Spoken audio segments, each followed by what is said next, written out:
Hi guys and welcome to Simply Hike. Today I'm going to go through the features of the women's Brasher Hillwalker boots. Let's take a look, shall we? So the first thing that you'll notice is obviously the boot is a leather and a suede upper mix, which is always good. It's Gore-Tex, which means it's waterproof as well as breathable. And the key feature really is that they've tried to keep the stitching as minimal. So if I just give you a quick 360, as you will notice, the only stitching you have is on the front panel here, obviously to attach the tongue in. Obviously where they've attached the suede as well, but mainly it's about this stitching right here. Now basically because there's no seams all over the front part of the boot, it's going to give you better protection when it comes to the waterproofing, and obviously it's going to give you a better fit at the end of the day as well.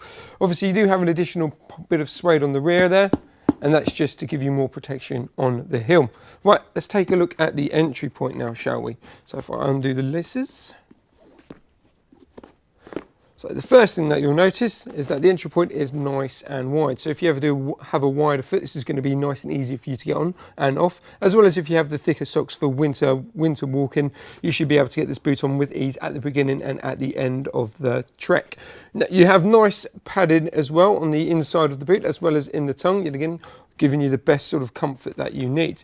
Now a nice little feature as well is with the old Brasher boots, is the old eyelet structure there. So you have 3 eyelet system. If I just do that. Now this basically means you can adjust accordingly, so you can make the boot tighter up during your hike as well as loosening it up with ease. Yet again, basically just making everything a lot more comfortable and a lot more easier for you.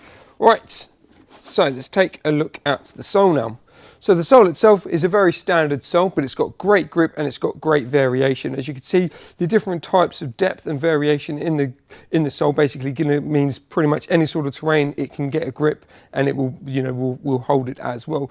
And again, the great feature as well, the kind of the depth and the crevice around the side panel here. If you're walking on really muddy ground or anything like that, it prevents you from getting what I like to call a mud sheet. So it actually pushes the actual mud away from the sole. Yet again, if we just take it to the side, you've got a really nice grip around the side as well. This is going to be handy, especially if you're going to be doing a bit of scrambling or anything like that. Pretty much means you can dig the boot on the side down. It's going to give you all the grip that you need. So there we have it. This is a great boot from Brasher, and for any more information, please visit us at simplyhike.co.uk.